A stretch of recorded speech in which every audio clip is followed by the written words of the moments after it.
Now, the mechanism of breathing. In this topic, we will know about the forces and the factors that are responsible for the inspiration and expiration. Okay, first,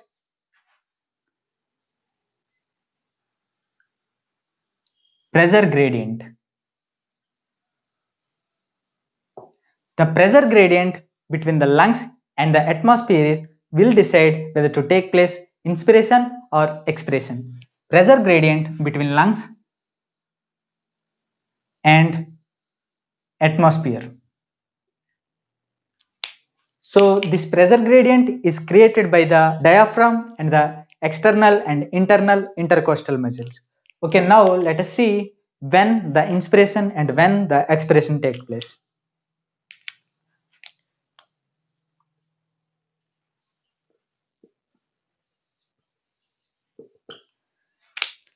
When the intrapulmonary pressure, that is the pressure in the lungs, is less than the atmospheric pressure, when the intrapulmonary pressure, that is the pressure in the lungs, when the intrapulmonary pressure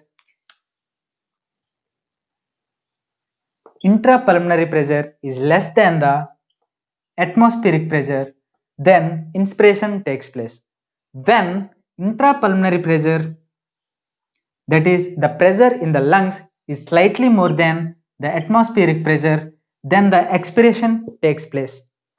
Now, let us see how this diaphragm and external intercostal muscles will make the inspiration to occur.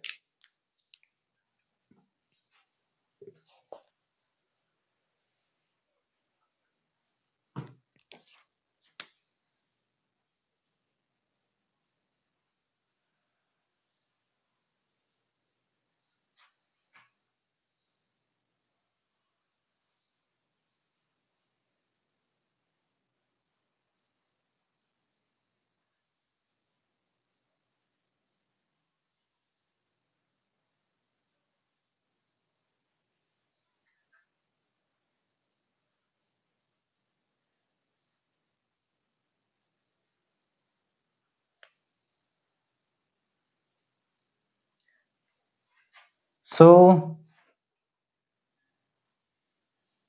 these are the lungs and this is the muscle diaphragm, and these are the ribs.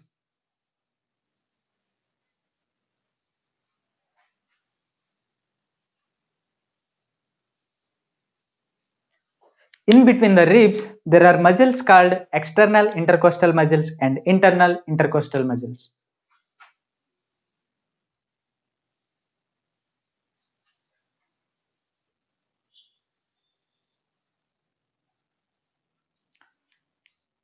So when the diaphragm contracts, when the diaphragm contracts,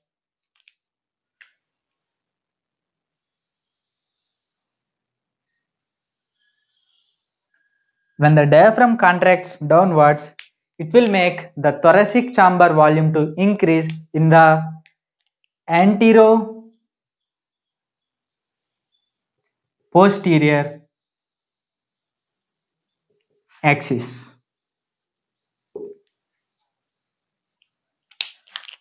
So the diaphragm. So this diaphragm is responsible for the increase of the volume antero-posteriorly in the thoracic chamber.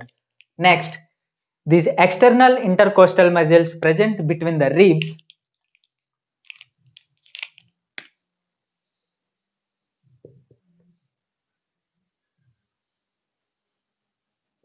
these external intercostal muscles present between the ribs,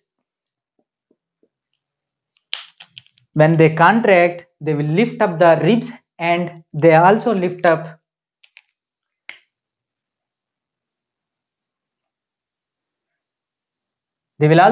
this sternum. So when the external intercostal muscles contracts, they will lift up the ribs and also they lift up the sternum. So this will cause the increase in the volume of thoracic chamber in the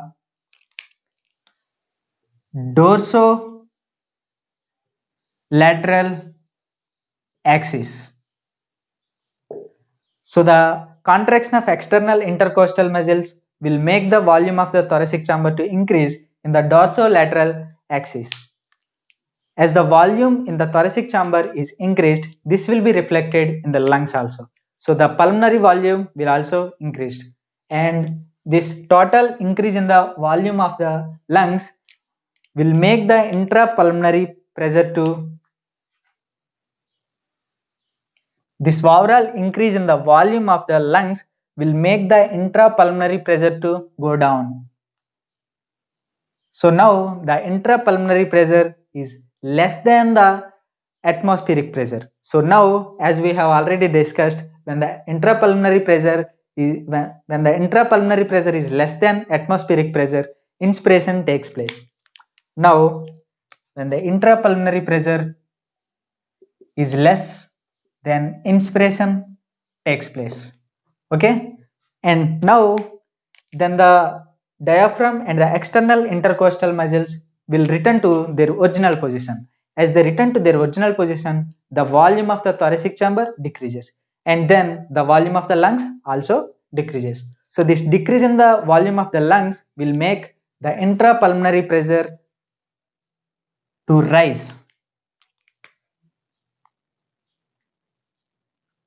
So this intrapulmonary pressure is raised. So this rise in the intrapulmonary pressure slightly above the atmospheric pressure will make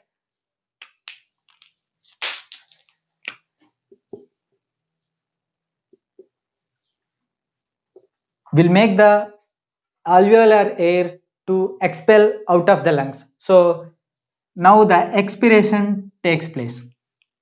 So when the diaphragm and the external intercostal muscles returns to their original position, the volume of the thoracic chamber and the volume of the lungs will decrease. So as this decrease in the volume of the lungs will make the intrapulmonary pressure to rise just slightly above the atmospheric pressure. This will make the air from the lungs to expel out. So now the expiration takes place. Okay, and we have the ability to inspire or expire forcefully with the help of the muscles that are present in the abdomen. Those are namely rectus abdominis, transversus abdominis, external oblique and internal oblique muscles. Now, a healthy adult human can inspire about 12 to 16 times per minute.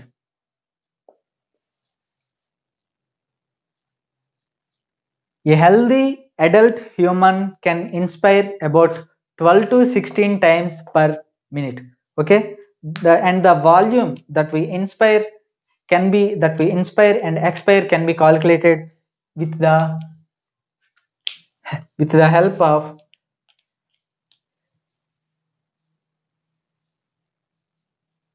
spirometer. So with the help of spirometer, we can calculate the volume that we inspire or expire that are involved in the breathing processes. So this is about mechanism of respiration. Okay, let me repeat this once again. So the pressure gradient is responsible for the inspiration and expiration. So the pressure gradient will be created with the help of diaphragm and external intercostal muscles.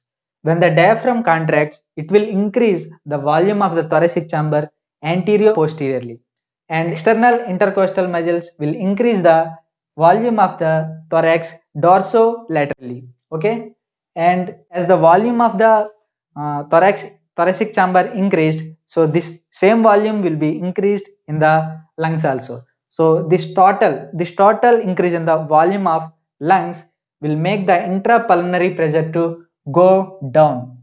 This intrapulmonary pressure to go down. So then the inspiration takes place. As when the intrapulmonary pressure is less than the atmospheric pressure, inspiration takes place. Now the inspiration takes place, and after that the diaphragm and the external intercostal muscles will return to their original position. Now the intrapulmonary pressure will rise just slightly above the atmospheric pressure. This will make the air in the lungs to expel out. So now expiration takes place, and we can increase the power of expiration and inspiration with the additional muscles that are present in the abdomen. Those are namely rectus abdominis, transversus abdominis, external oblique and internal oblique. Okay, so a healthy human can inspire about 12 to 16 times. Actually, when we are born, we inspired about 30 to 60 times per minute. This is about newborn baby.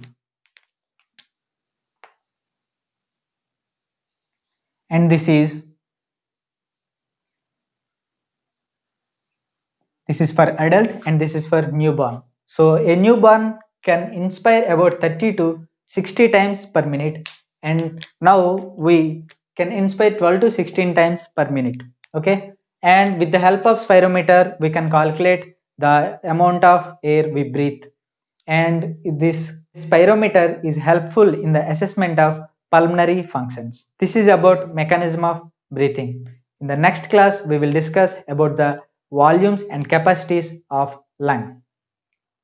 If you are not subscribed to the channel yet, please do subscribe and share with your friends. If you have any doubts, you can ask me at Instagram or you can simply comment. I will reply. Thank you.